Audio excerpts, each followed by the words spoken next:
大家好，开始今天的分享之前，希望你能给人间烟火点个订阅，我将会分享更多优质的内容。手机叮的一声，我正在公司加班改方案，随手瞄了一眼，尊敬的苏女士，您尾号1234的储蓄卡于今日18点30分转入12万元，余额13万5千元。摘要：项目奖金。我愣了3秒，然后赶紧揉了揉眼睛，又仔细看了一遍，12万，真的是12万！哎呀妈呀！我差点从椅子上蹦起来，赶紧捂住嘴巴，生怕同事们听见。这是公司给我们团队的特别奖励，因为我负责的那个项目提前完成，还为公司省了不少钱。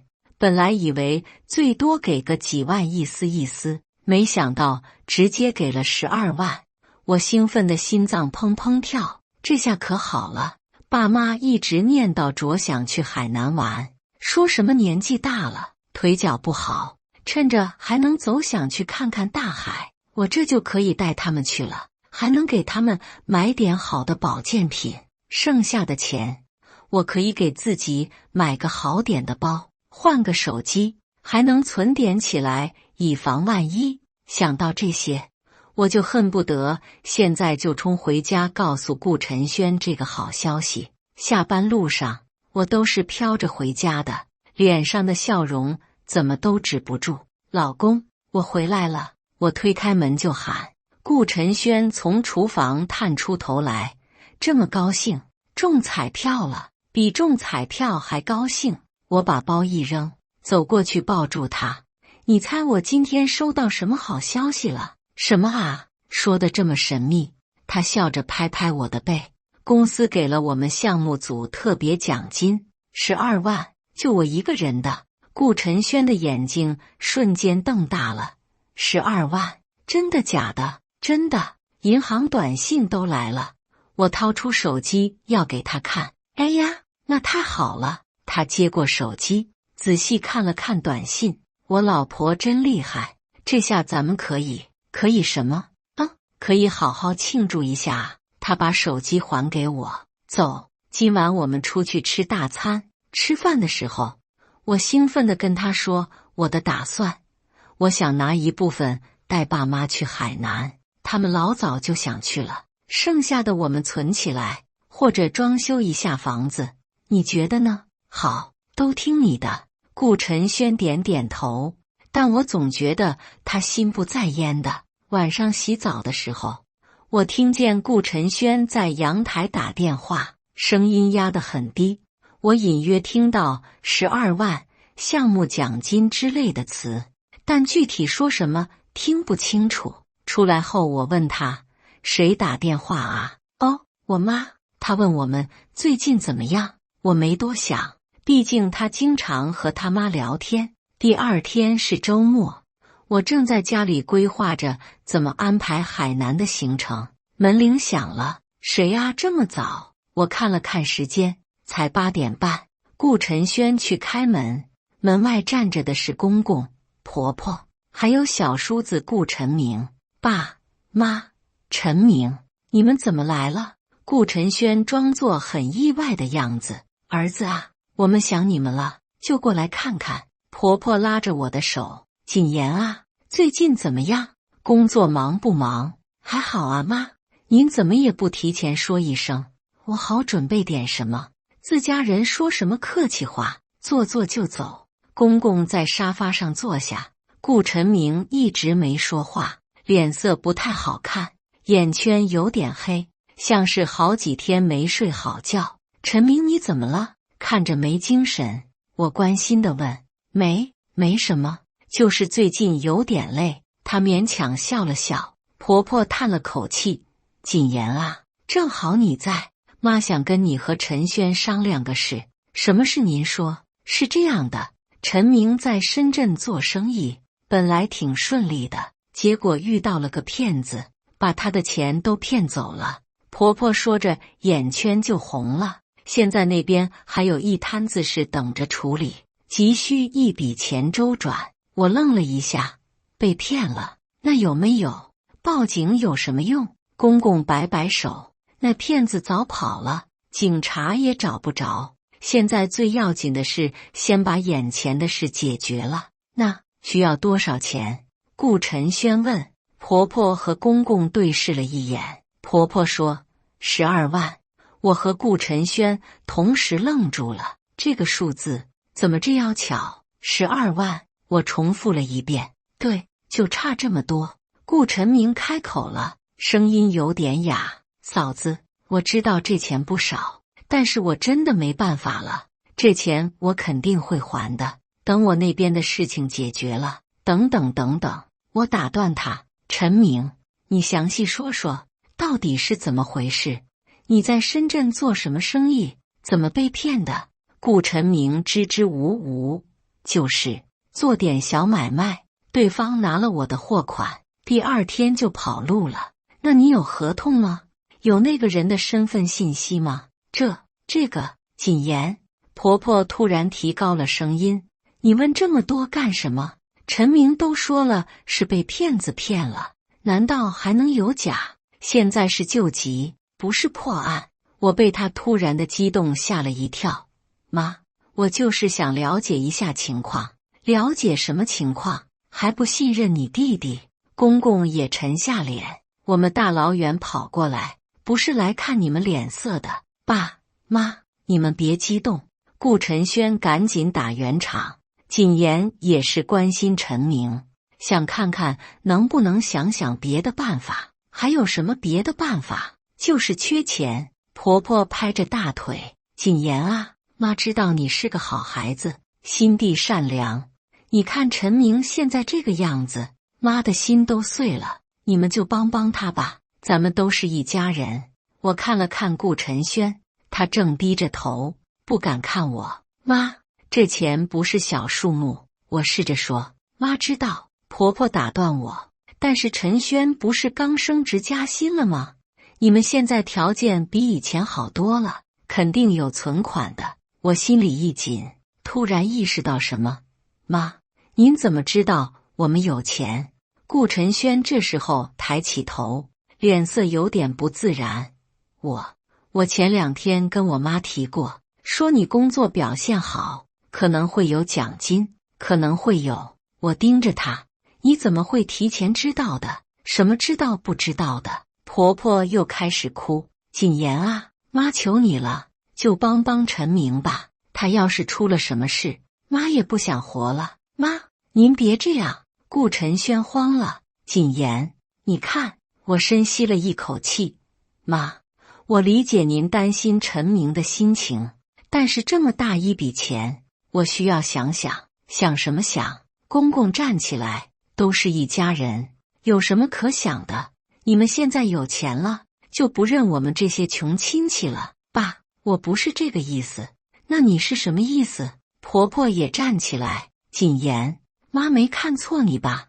你平时不是挺孝顺的吗？怎么关键时候就这样？气氛一下子变得很紧张，我感觉呼吸都困难了。我突然想到昨晚他在阳台打的那个电话。陈轩，我尽量让自己的声音听起来平静。你能过来一下吗？我有话跟你说。现在，他看了看他父母，要不等会儿。现在，我的语气不容商量。我们到了卧室，我关上门，直接问：你怎么会提前知道我要发奖金？什么？谨言，你这话什么意思？他想装糊涂。陈轩，你别装了。昨天晚上你在阳台打电话，我听到你说12万项目奖金。顾晨轩的脸刷的就白了。谨言，你什么？你是不是把我得奖金的事告诉了你妈？他们今天来，是不是早就计划好的？不是你想的那样。他急了，我就是随口提了一句，我没想到他们会随口提了一句，连具体数额都说了。我越想越气。顾晨轩，你太让我失望了。谨言，你听我解释，我弟弟真的遇到困难了。他困难？什么困难？需要恰好12万？为什么不是10万或者15万？我冷笑，你们一家人把我当什么了？提款机吗？不是的，谨言，你别这么说。那你说，我该怎么说？我看着他，陈轩，我们结婚5年了，我以为你至少会站在我这边，至少会事先跟我商量一下。结果呢？你背着我把消息告诉了你妈，让他们有备而来，把我当傻子一样糊弄。我没有把你当傻子，我只是……他支支吾吾，我只是觉得陈明是我弟弟，如果我们有能力帮，应该帮一下，帮一下。我气笑了，那为什么不明说？为什么要编什么被骗的故事？为什么要让我像个外人一样被蒙在鼓里？因为他犹豫了很久，因为我怕你不同意，所以你就骗我。门外突然传来婆婆的声音：陈轩、谨言，你们在里面嘀咕什么呢？快出来！我深呼吸了几次，努力让自己冷静下来。我们出去说清楚。回到客厅，公公婆婆和顾晨明都眼巴巴地看着我们。商量的怎么样了？婆婆迫不及待地问。我看了顾晨轩一眼，他低着头不说话。妈，我开口，我想问陈明几个问题。问什么问？公公皱眉，这孩子怎么这么多事？我想知道陈明在深圳具体做什么生意，在哪里，有营业执照吗？顾晨明脸色变了。嫂子，你问这些干什么？我就是想了解一下，如果真的是被骗了，我们可以想想别的办法啊。什么别的办法？婆婆急了。谨言，你到底帮不帮？别拐弯抹角的。妈，我没说不帮，我就是想搞清楚。搞清楚什么？公公站起来。谨言，我看你就是不想拿钱，找这么多借口。爸，请您坐下。我也站起来。我想问的是，为什么陈明需要的钱恰好是12万？顾晨明的脸刷的就白了。什么恰好不恰好的？就是需要12万。婆婆嚷嚷，那为什么你们知道我刚好有12万？我直视着婆婆的眼睛。婆婆愣了一下，然后说，我们哪知道你有多少钱？我们就是……妈，我打断她，昨天晚上陈轩跟您打电话了，是不是？顾晨轩坐在那里，脸色煞白，一句话也不说。打就打了，怎么了？婆婆的底气明显不足。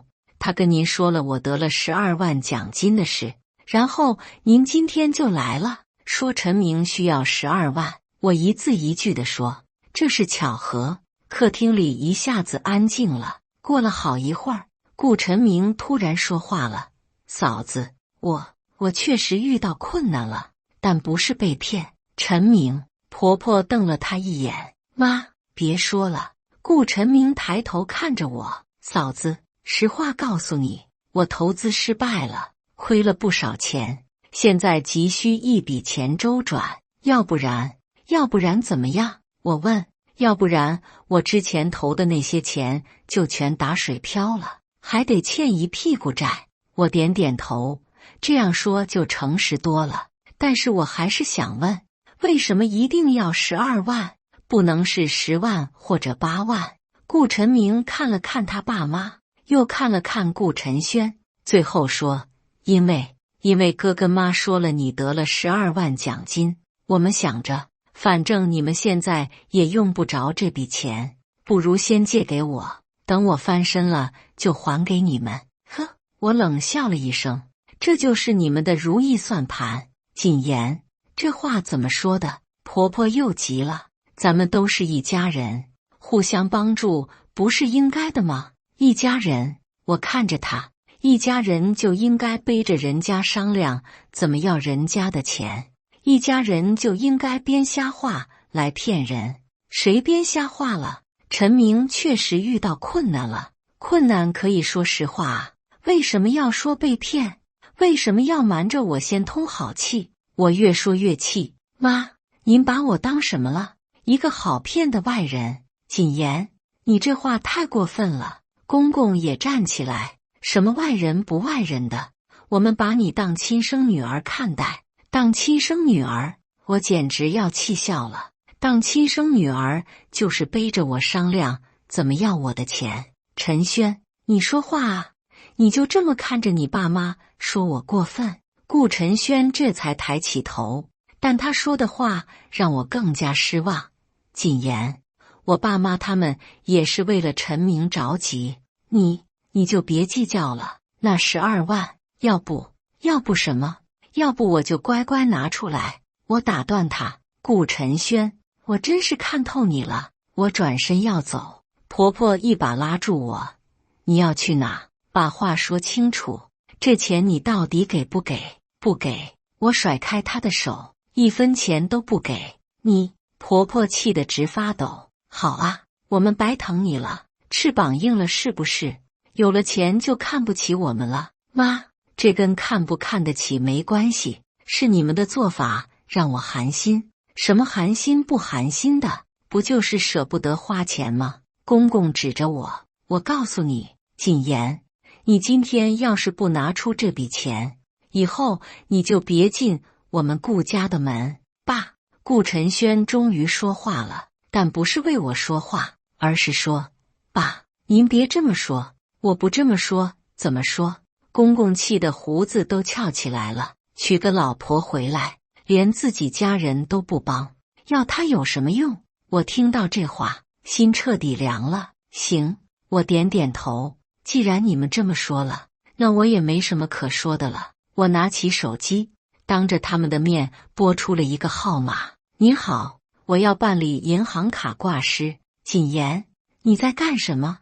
顾晨轩一把抢过我的手机，我在保护我的财产。我冷冷地说，既然你们一家人都觉得这笔钱应该是你们的，那我只能这样了。电话那头传来客服的声音，您好，请问您还在吗？我又拿回手机，不好意思，我重新确认一下，我要挂失我名下的所有银行卡，卡号是……谨言。婆婆尖叫起来，你疯了吗？我对着电话，对，我怀疑有人可能会恶意使用我的银行卡。挂了电话，我看着他们几个人的脸，心里说不出是什么滋味。你太过分了！婆婆指着我，你这是要跟我们顾家鱼死网破吗？妈，是您先说要跟我鱼死网破的。我提醒她，刚才公公说了，如果我不拿钱，就别进顾家的门。既然这样，我保护自己的钱有什么错？保护？公公气得脸都紫了。那是你一个人挣的钱吗？陈轩没有功劳吗？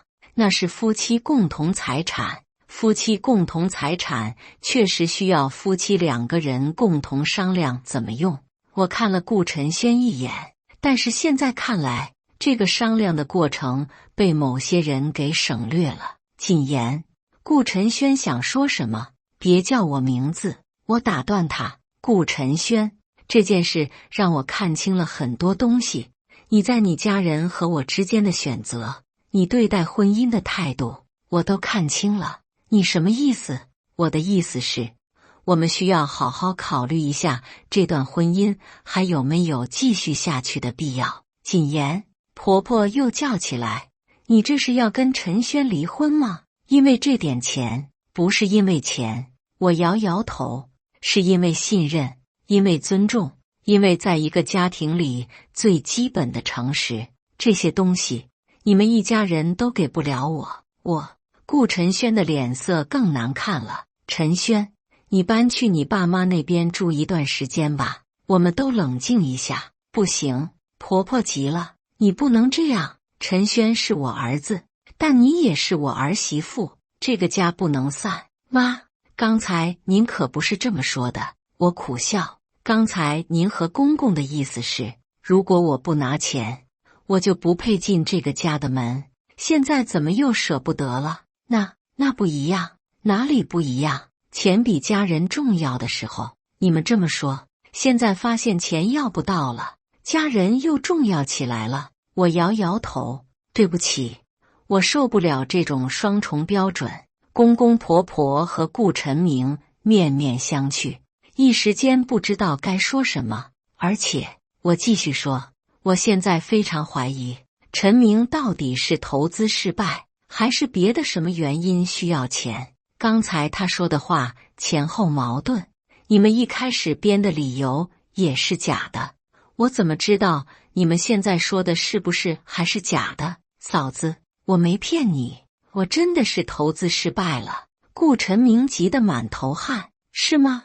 那你投资的什么？跟谁投资的？有合同吗？有证据吗？这个，他又开始支支吾吾。算了，我摆摆手，我不想再听任何解释了。反正钱你们是拿不到了，我也不想再跟你们耗下去。我走到门边，拉开门，请吧。谨言，婆婆最后挣扎一下，你真的要跟我们闹到这种地步？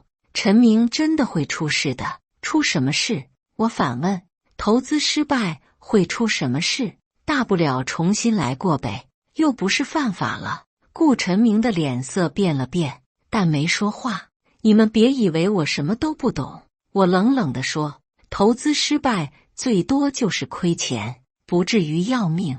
如果真的会出什么大事，那说明这个投资失败背后还有别的问题。谨言，你想多了。顾晨轩试图解释，我想多了。我看着他，顾晨轩，我们结婚5年，你什么时候见过我无理取闹？这次如果不是你们太过分，我会这样吗？他张了张嘴，最终什么都没说出来。走吧。公公终于开口，既然人家不欢迎我们，咱们走吧。顾晨明还想说什么，走。公公瞪了他一眼，人家都下逐客令了，还待着干什么？丢人。婆婆一边往外走一边说，谨言，你会后悔的，等你后悔的时候，可别求我们。我不会求你们的。我平静地说，相反，我希望你们以后也不要再来求我。他们3个人就这样走了，留下顾晨轩一个人站在客厅里。门关上后，客厅里安静的可怕。顾晨轩坐在沙发上，埋着头，一句话都不说。我也坐下来，我们就这样沉默了很久。最后还是他先开口，谨言，我们真的要走到这一步吗？陈轩，你告诉我，如果今天我拿出了这12万，下次他们还会要多少？不会有下次了。你确定？我看着他，你能保证你弟弟以后不会再有投资失败？你能保证你爸妈不会再有别的理由来要钱？他沉默了。你看，你自己都没法保证。我叹了口气，陈轩，这不是第一次了。你弟弟上次说要开店，我们给了5万，结果呢？店开了不到半年就黄了，钱1分都没还。那次不一样。有什么不一样？都是要钱的时候说的天花乱坠，出了问题就各种理由。我摇摇头，而且最让我伤心的不是钱的问题，是你的态度。我什么态度？你背着我把消息透露给你妈，让他们有备而来。在他们围攻我的时候，你站在哪里？你为我说过一句话吗？顾晨轩抬起头看着我，眼睛有点红。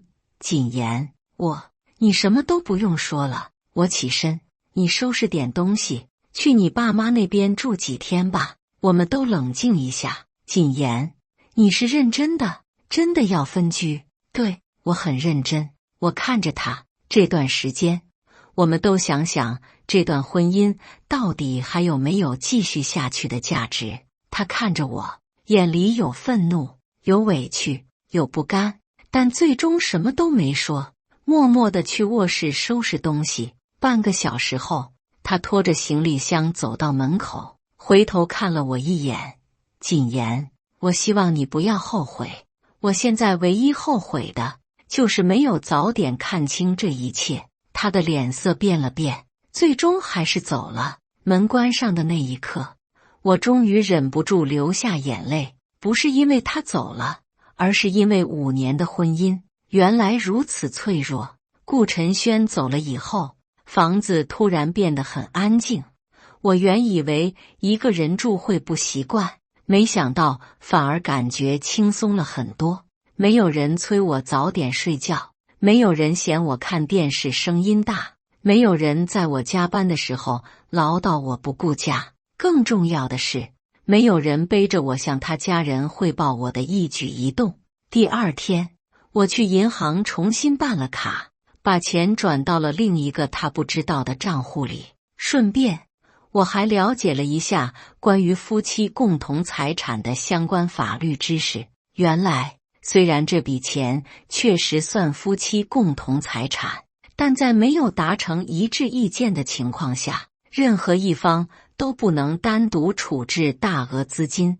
而且，如果一方恶意转移财产，另一方是可以追回的。想到这里，我有点担心顾晨轩会不会真的起诉我。不过现在想这些也没用，兵来将挡，水来土掩吧。几天后，我妈打电话来：“谨言，你怎么这么多天没回家了？”陈轩说：“你们吵架了。”我没告诉爸妈具体发生了什么，只是说和顾晨轩的观念有分歧，正在冷处理。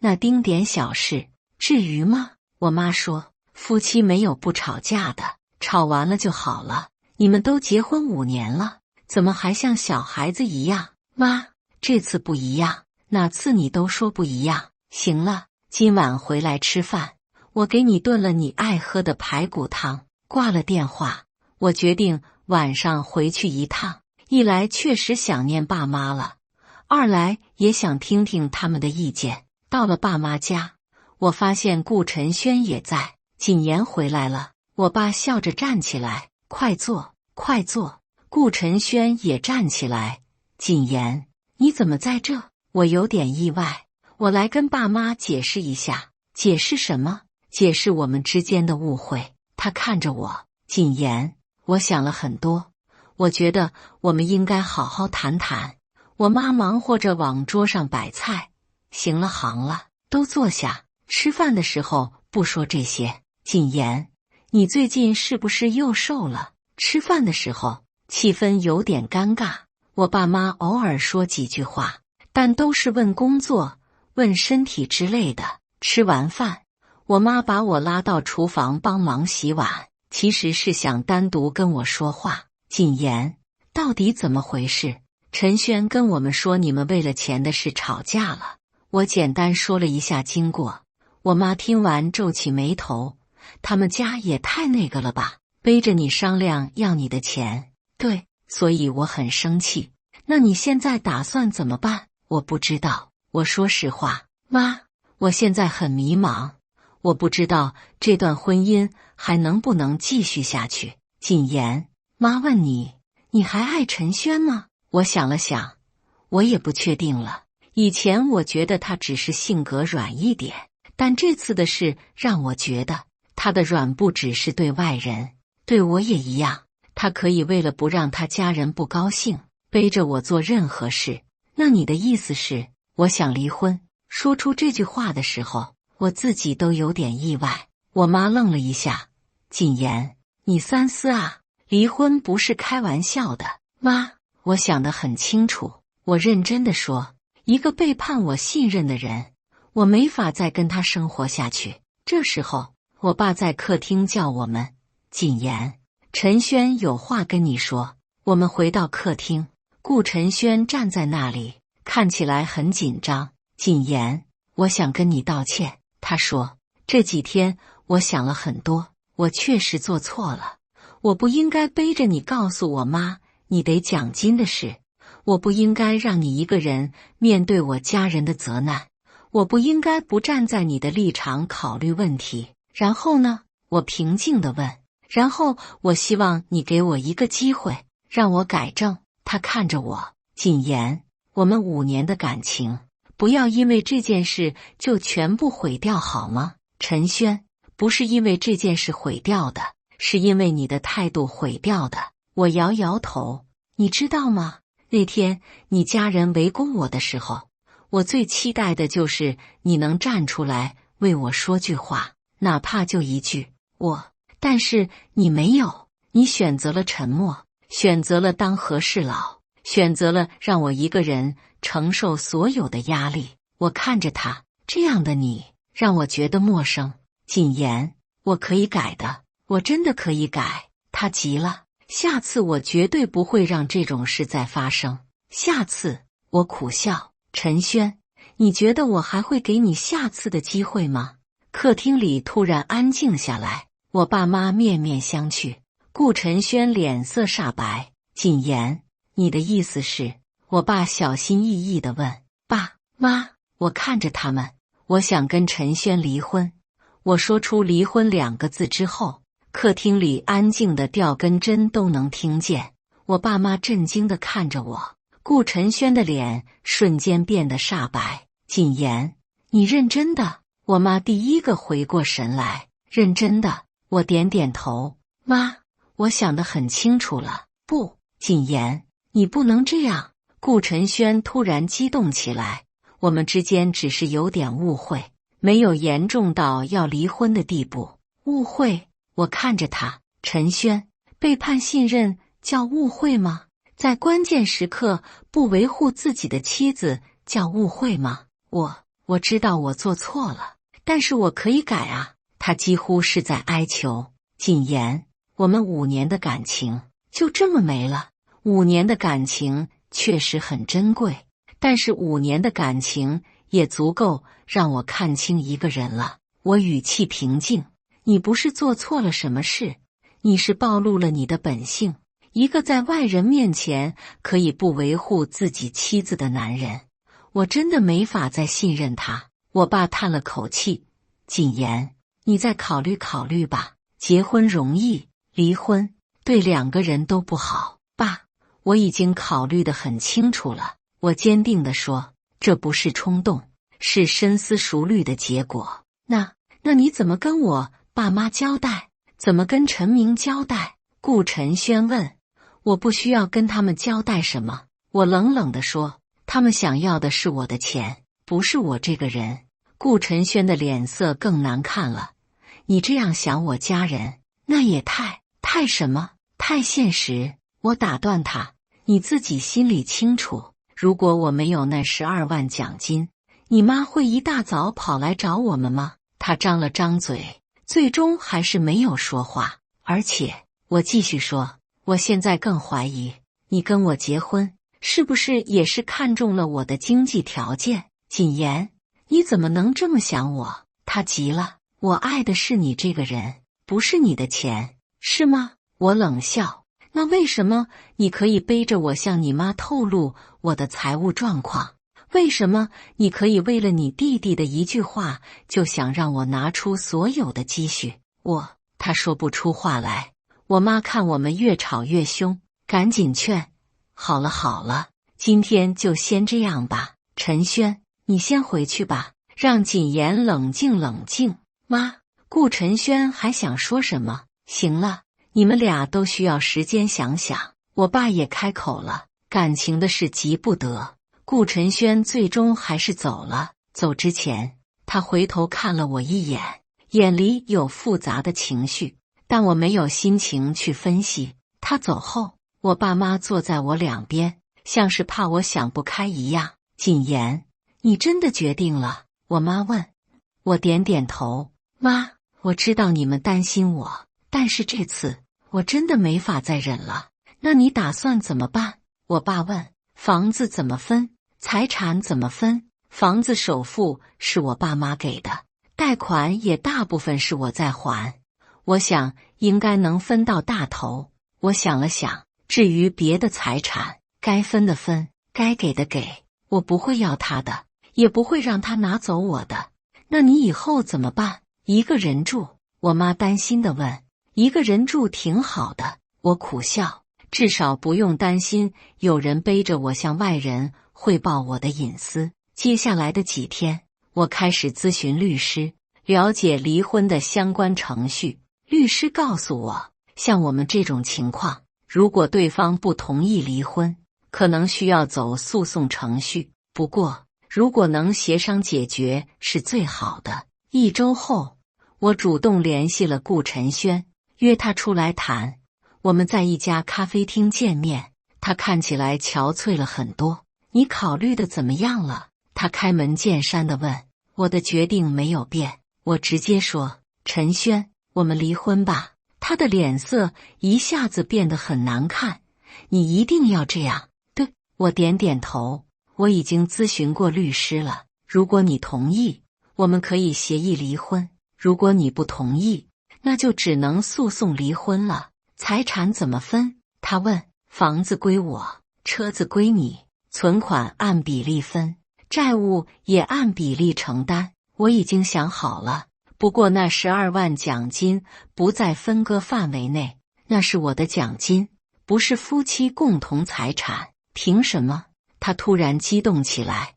那明明是夫妻共同财产，你还好意思说这个？我冷冷地看着他。如果你真的把它当夫妻共同财产，为什么不跟我商量就决定给你弟弟？他被我问得哑口无言。而且我继续说，你如果真的想要这12万，我们可以对簿公堂，到时候你家人要我钱的事，你背叛我信任的事，你在关键时刻不维护我的事，都会成为证据。你确定你想这样吗？他看着我，眼神很复杂。谨言，你变了。没错，我变了，我承认，我变得更理智了，变得更会保护自己了。这要感谢你和你的家人，让我学会了如何在这个世界上好好活下去。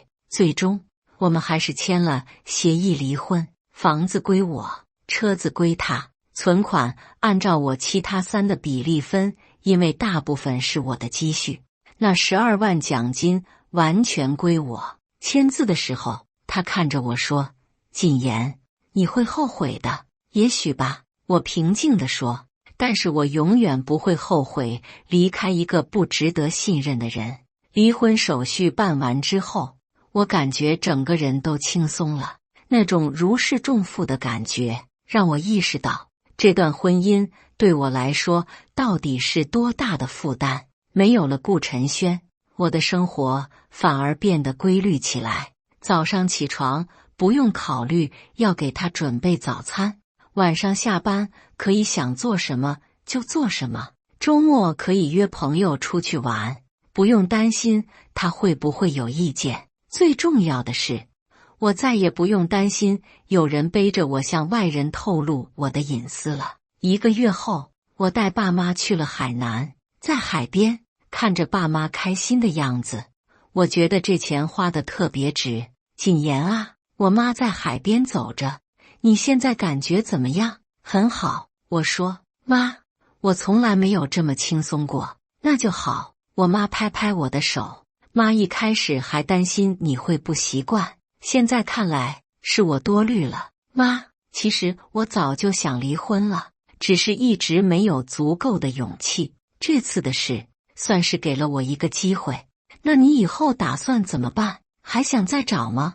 顺其自然吧。我想了想，如果遇到合适的，就处处看；如果遇不到，一个人过也挺好。回到家后，我把房子重新装修了一下，换了家具，换了床品，连墙都重新刷了一遍。朋友们知道我离婚了，都很震惊。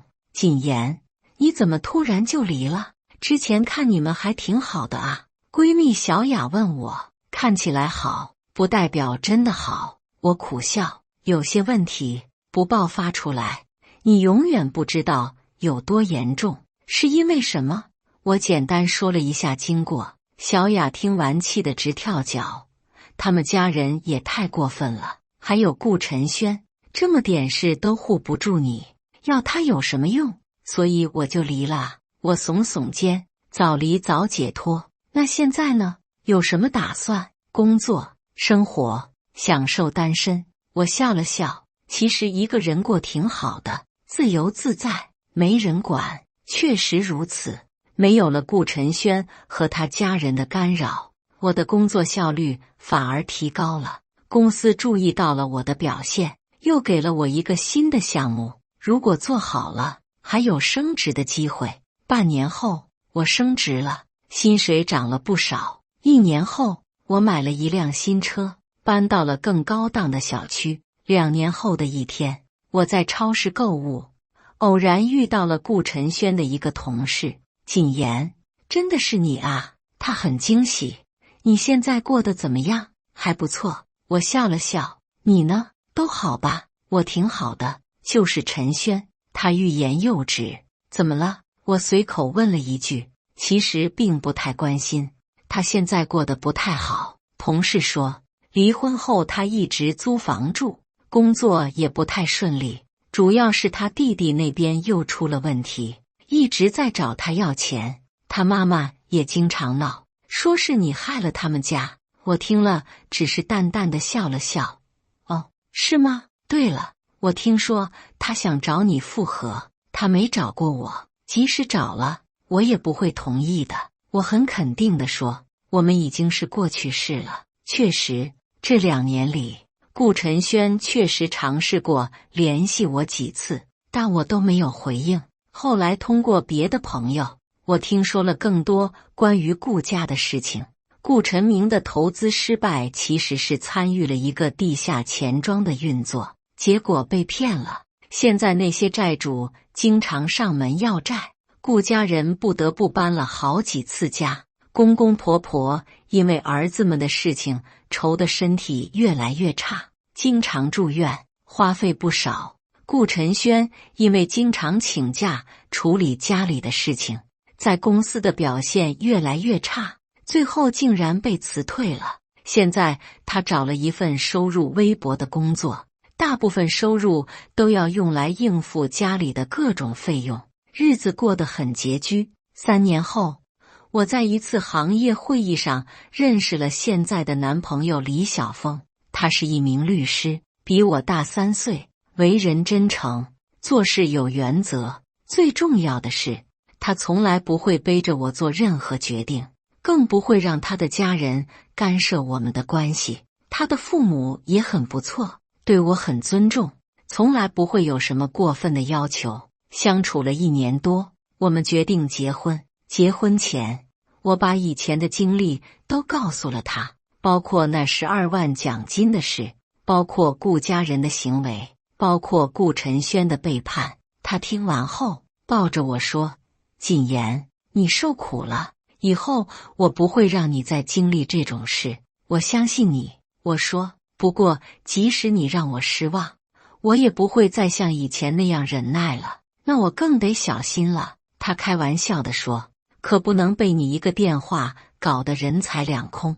我们都笑了。如果我当时妥协了，拿出了那12万，也许我现在还在那个令人窒息的婚姻里，还在忍受顾家人的贪婪和顾晨轩的懦弱。而现在，我有了一个真正尊重我、爱护我的丈夫，有了一个和谐的家庭环境，还有了一份令人满意的工作。最重要的是，我学会了保护自己，学会了在该强硬的时候强硬，在该拒绝的时候拒绝。至于顾家人，我偶尔还会听到他们的消息，听说顾晨明最后还是没能还上债，现在在外地打工，很少回家。公公的身体越来越差，婆婆整天唉声叹气，怨天尤人。顾晨轩呢，据说还是单身，一直没有再找到合适的对象。有一次，一个共同朋友跟我说，谨言，陈轩说他很后悔，如果时间能重来，他绝对不会那样对你。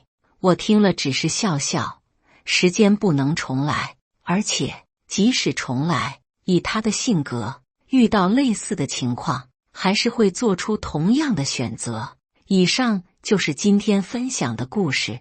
大家有什么想说的、想吐槽的，欢迎在下方评论交流。也更希望能给人间烟火点个订阅，我将会分享更多优质的故事内容。